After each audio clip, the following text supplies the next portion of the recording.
சரியா 2 மணி இருக்கும். இருள் சூழ்ந்த கிழக்கு கடற்கரை சாலை. 2 பக்கமும் ஆர்ப்பரிக்கிற வங்காள விரிகுடா கடல். இன்னொரு பக்கம் அடர்ந்த கருவேல மரங்கள். நள்ளிரவு 2:15 மணி. உங்களுடைய காரினுடைய வேகம் 100 கிலோமீட்டரை தாண்டி ஓடிக்கிட்டு இருக்கு. திடீர்னு உங்க ஹெட்லைட் வெளிச்சத்துல ஒரு உருவம் தெரிஞ்சா என்ன பண்ணுவீங்க? அது ஒரு பெண்ணா இருந்தா வெள்ளை உடையில ரத்த கரையோட உங்க காரின் முன்னாடி வந்து நிக்கிறாங்க. நீங்க பிரேக் அடிக்கிற அந்த ஒரு நொடி உங்க வாழ்க்கையில கடைசி நொடியா மாறப்போகுது. இது ஏதோ பயமுறுத்துற கதை கிடையாது. தமிழகத்துல மிக அழகான சாலையில பல ஆண்டுகளா போலீஸையே தூங்க விடாம செஞ்ச ஒரு ரத்த சரித்திரம். இன்னைக்கு நாம பார்க்க போகும் இந்த ஒரு உண்மை சம்பவம் அந்த சாலையில பயணம் செய்யற ஒவ்வொருத்தரையும் உறைய வைக்கிற ஒரு சம்பவம்.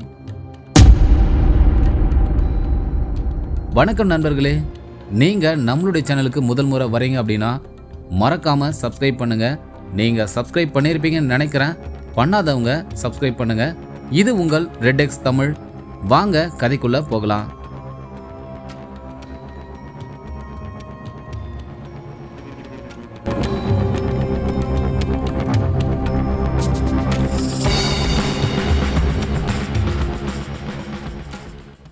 சென்னையிலிருந்து புதுச்சேரிக்கு போற ஒரு அழகான கடற்கரை சாலை தான் ஈசிஆர். சுற்றுலா பயணிகளுடைய சொர்க்கம் அப்படின்னு அழைக்கப்படுற இந்த சாலை 2002ஆம் ஆண்டிலிருந்து 2012ஆம் ஆண்டு வரைக்கும் ஒரு மரண பாதையாக மாறிப்போச்சு. குறிப்பாக மகாபலிபுரம் தாண்டி கல்பாக்கத்தை நோக்கி போகிற அந்த 13 கிலோமீட்டர் பகுதி தான் ரொம்பவும் மர்மமான பகுதியாக பார்க்கப்பட்டது. அங்கே ஒரு குறிப்பிட்ட 2 கிலோமீட்டர் சுற்றளவில் மட்டும் வாரத்துக்கு 3லிருந்து 4 விபத்துகள் நடக்குமா. அதில் ஆச்சரியம் என்னன்னா, அந்த சாலை எந்த ஒரு வளைவும் கிடையாது, எந்த ஒரு பள்ளமும் கிடையாது, ஒரே நேர்கோட்டில் போகிற சாலை. அப்புறம் எதுக்காக அங்கே மட்டும் அனுபவம் வாய்ந்த ஓட்டுநர்கள் கூட நிலை தடுமாறி விபத்தை உருவாக்குறாங்க? இந்த விஷயம் காஞ்சிபுரம் மாவட்ட காவல்துறைக்கு பெரிய தலைவலியாக உருவெடுத்தது. இந்த மர்மத்துடைய ஆரம்பம் 1990களுடைய இறுதியில் தொடங்குது. அந்த பகுதியில் ஒரு பெண் வாழ்ந்துட்டு வராங்க. அவங்க நர்சிங் முடிச்சிருக்கிறாங்க. அது மட்டும் இல்லாமல் அன்னைக்கு ராத்திரி இரவு நேர வேலையை முடிச்சுட்டு வீட்டுக்கு அந்த வழியாக தான் வந்துக்கிட்டு இருக்கிறாங்க.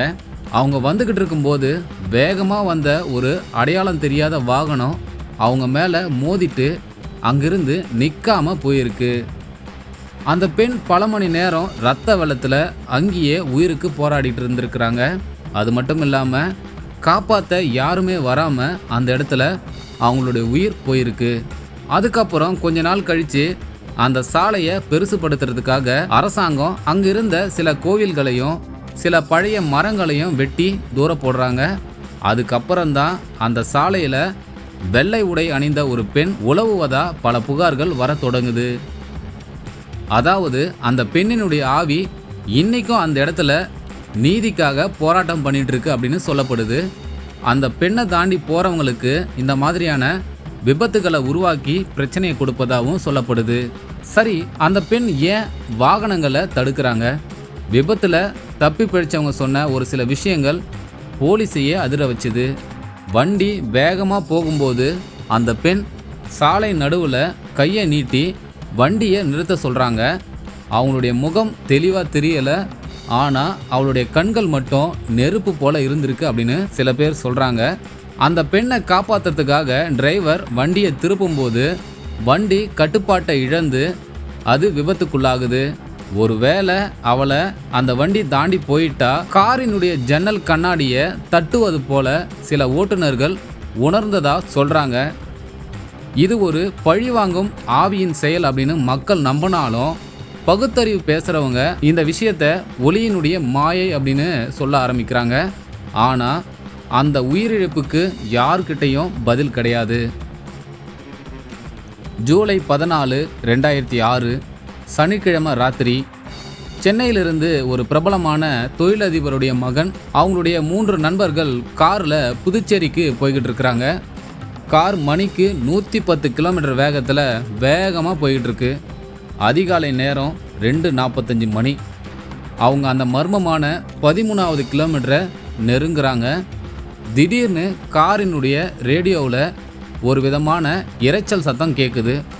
டிரைவர் சீட்டில் இருந்து வண்டியை ஓட்டிக்கிட்டு இருந்த அந்த இளைஞனுடைய கண்ணாடியில் ஒரு உருவத்தை பார்த்து ரொம்பவும் பயந்து போகிறான்.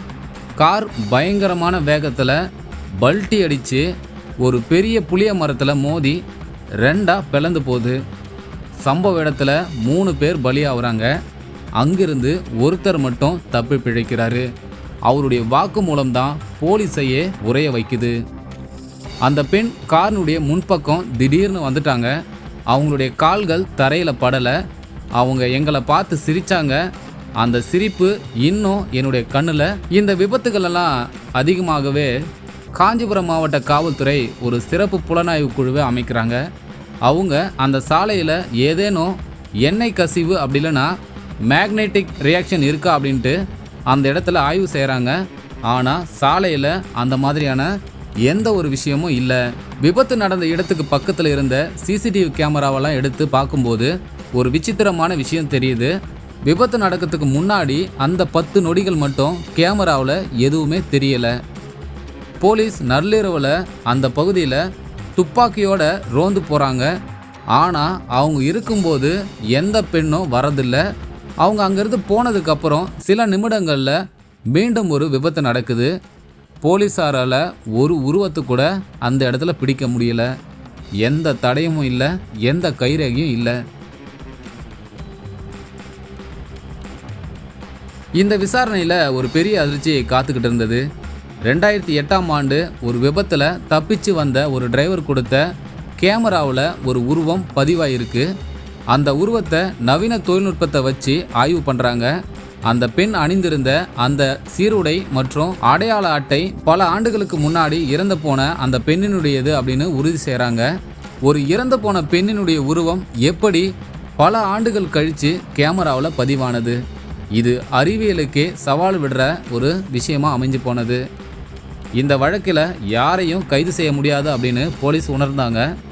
இறுதியில் அந்த பகுதியில் விபத்துகள் நடக்காமல் இருக்க அரசு சில முடிவுகளை எடுக்குது.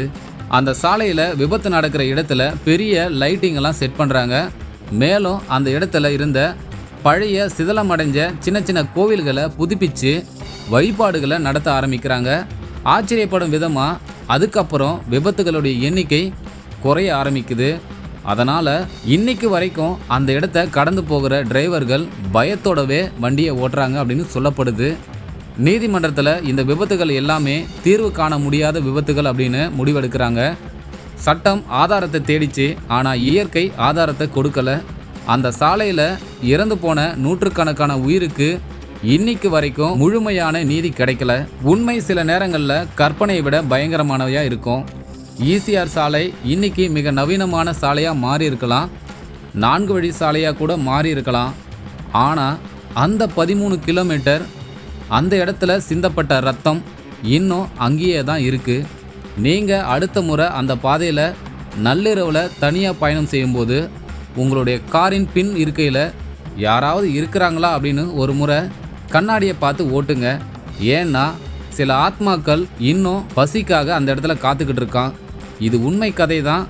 இருந்தாலும் நீங்கள் கொஞ்சம் பயத்தோட வண்டியை ஓட்டுங்க. இந்த கதை உங்களுக்கு பிடிச்சிருந்தா லைக் பண்ணுங்கள். இதே போல் இன்னொரு மர்மமான அமானுஷ்யமான ஒரு கிரைம் ஸ்டோரியில் உங்களை சந்திக்கிறேன். என்னோடு இணைஞ்சிருங்க. நன்றி.